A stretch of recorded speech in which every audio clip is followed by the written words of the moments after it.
basiphulisa thina sisebenzela bona ngaphandle kwabo abasilutho samaphoyisa. Yimbo-ke babuye badimande kakhulu nje premium. Bafuna lokho bafune lokho asikwazi ukuthi cha ngoba sisebenzela bona. Kufuna sikwenza kwenzeke. Sibonge kakhulu-ke ngokuthi babe khona namhlanje. Premium utshwala usukhulumile ngabo.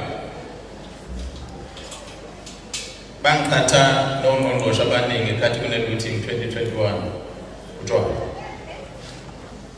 Ngoba ngathi into ethandwa kakhulu ezweni kuthiwa kuletha imali kodwa ibona ukubulala kakhulu. Utshwala, izidakamizwa, ama-drugs, izona izinto ezisixake kakhulu samaphoyisa ezenza ukuthi ubugebengu bethu sikubone bunyuka ikakhulukazi le ndawo esenayo. Igenge encane eningi idla ama-drugs. Ithina-ke kufanele senze isiqiniseko sokuthi la ma-drugs awafiki la emphakathini ngoba kufanele siyovala lapha emceleni la eqhamuka khona kwibhodi. Utshwala premium okugcwele mningi kakhulu indawo ezidayisa utshwala la endaweni yasenandi eMahodi. Ngale ndlela ukuthi indawo ezidayisa utshwala ezisemthethweni zidlula iy'kole esinazo. So kusho ukuthi uma uhamba nje kancane uyayithola indawo enembodlela kunokuthi uthole isikole.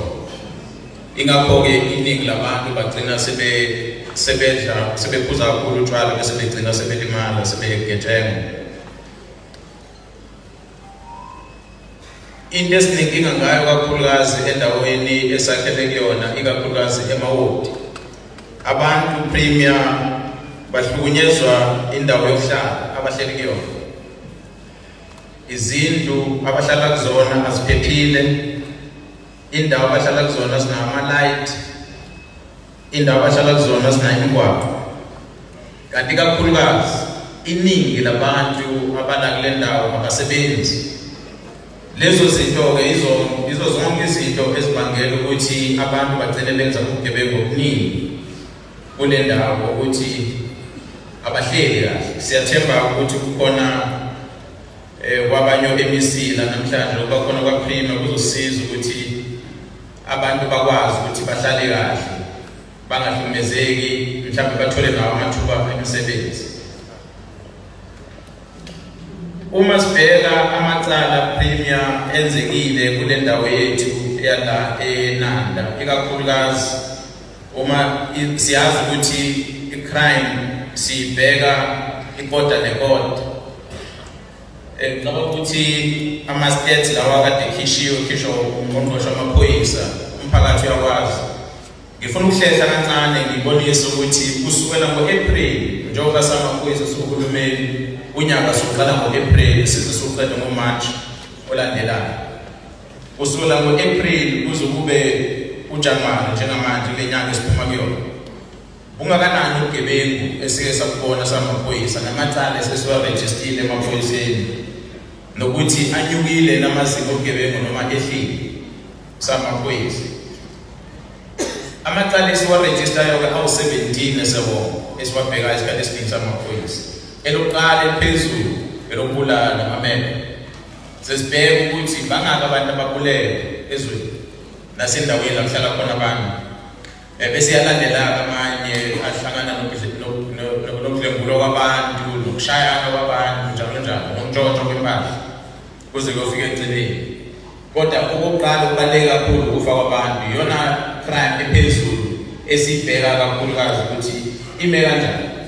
Uma sibheka ukusukela ngo-April kunyaka odlule kuze kuzofika kuphela kwaJanuwari endaweni yase-province yethu yaKwaZulu-Natal siyonke amacala esisawavula la kubolewe khona abantu masiwaqhathanisa namacala ayikhona kulo nyaka owaphela u-2023 ngesikhathi esifanayo kunomehluko wamacala awu-593 okusho ukuthi ngamanye amazwi amacala esiwarejistile iprovinsi yonke kulo nyaka ehlile masiqhathanisa namacala esiwarejistile ngesikhathi esifanayo ngo-2023 ehle ngo-593 amacala khona. Sewonke mangasho isibalo sabo kusukela ngo-April 2023 kuya ku-January 2024. A total of 5,329 cases were registered in the province of KwaZulu-Natal. But when you look at this period, April 2024 to January 2025, we registered 4,708 and 16 cases. Less, I beg your pardon, 4,736 cases. Okusho ukuthi amacala ehlile okubulala ngalawo kade sinawo phambili. Uma ngiqhathanisa premier angifuni ukwabala wonke lamacala esinawo. Uma ngabe ngiwahlanganisa wonke njengoba u17 njengoba ngisho ukuthi inhlobo zamacala esinawo umtshontsha ukudlwengula kwabantu nokushana kwabantu sebedakiwe njalo njalo nokubulalana esewonke u17 kulonyaka 2023 January kuya ku-2024 January sa-register amacala e-province awu 213,464. Kulonyaka i-province siyonke amacala esiwarejistile awu 215,911 okusho ukuthi ubugebengu i-province siyonke unyukile ngokuthi kunamacala awu 2,447 esiwarejistile kulonyaka masiqhathanisa nonyaka odlule. Imbangela zalamacala ikakhulukazi anyuke kakhulu awukushayana. Ngithe imeda yehlile kodwa la kushawana khona ngebhakela abantu bephuzu bephuma otshwaleni bexabana njalo njalo kunyukile. Usho ukuthi kufanele sizibuze ukuthi yenziwa yini le ukuze sikwazi ukunciphisa namacala ngoba mayimaningi nje asho ukuthi nabatshali bemali bayathuka ukuthi ubugebengu buningi kakhulu kanti cha sidla amanzi kakhulu bese siqede siyashaya. Asafanike nakudala la insizwa zazihamba zishane ngenduku emfuleni ziyogezana zibuye zidle inyama esithebeni esodwa manje isenzekile make zashayana ziye police station zokucala bese siba nama-record amaningi. Uma ngibuya ngiza eNanda ngisondela eNanda njengoba siyilana ngisabahlali baseNanda ngibheka ukubulala kwabantu nakhona eku-17 esewonke konke phezulu amameda. Mangibheka kumameda ukuthi abe mangaki amameda case amacala okubulala esiwarejistile kusukela ngo-January ngo-April 2023 ukuyofika ku-January 2024 siqhathanisa no-April 2024 ukuzofika kule nyanga edlule ku-January 2025. Sisuka emacaleni awu 283 esasinawo ngo-2023-2024 sazoba kumacala awu 255 esiwarejistile kulonyaka esiphuma khona. Okusho ukuthi amacala okubulala kwabantu endaweni yaseNanda ehle ngo-28 njengamanje. Esibona ukuthi kungenzeka ukuthi into enhle enzakalayo emphakathini esiwakhele waseNanda. Angibalike lezi insizwa lezi kade zilele kuleli sonto esiphuma kulona ekade zibulala ngizingaqini. Siyathemba ukuthi njengoba singasekho mhlawumbe premier sothi sibuya sihlangana la lehholo sibheke ukuthi sebebangakike ababulayo kusukela manje bese sibona ukuthi inani lehle kakhulu ngoba laba kuyibona ababulayo balokhu bencipha kancane nje emphakathini. Siyajabulela ukuthi amaphoyisa iNanda kodwa isiyonke sewonke lamakhesi awu-17 njengoba kade ngisho iprovince ukuthi mayisewonke anyukile ngo-242,400 cases. La eNanda nakhona mangibheka amacala kade ekhona ngo-2023 abe u-4,660 esewonke. Bese ukuthi kulonyaka esiphuma kona kuzofika kuJanuary anyukile awu-5,207 okusho ukuthi amacala esewonke anyuke ngo-547 kulawo wonke awu-17 esiwabalayo amacala. Iningi lamacala anyuke kakhulu njengoba kade ngichaza nje nakwi-province ukuthi ukushayana, assault with intent to inflict grievous bodily harm or assault common. Labantu belwa khona amacala wona amaningi udlula wonke amacala esinayo njengoba ngisho nje amemeda ashona phansi kodwa ukushayana kunyukile. Okusho ukuthi kufanele sibone ukuthi yini ukuthi abantu bashayane kakhulu ukuze sikwazi ukuthi silwisane nabo.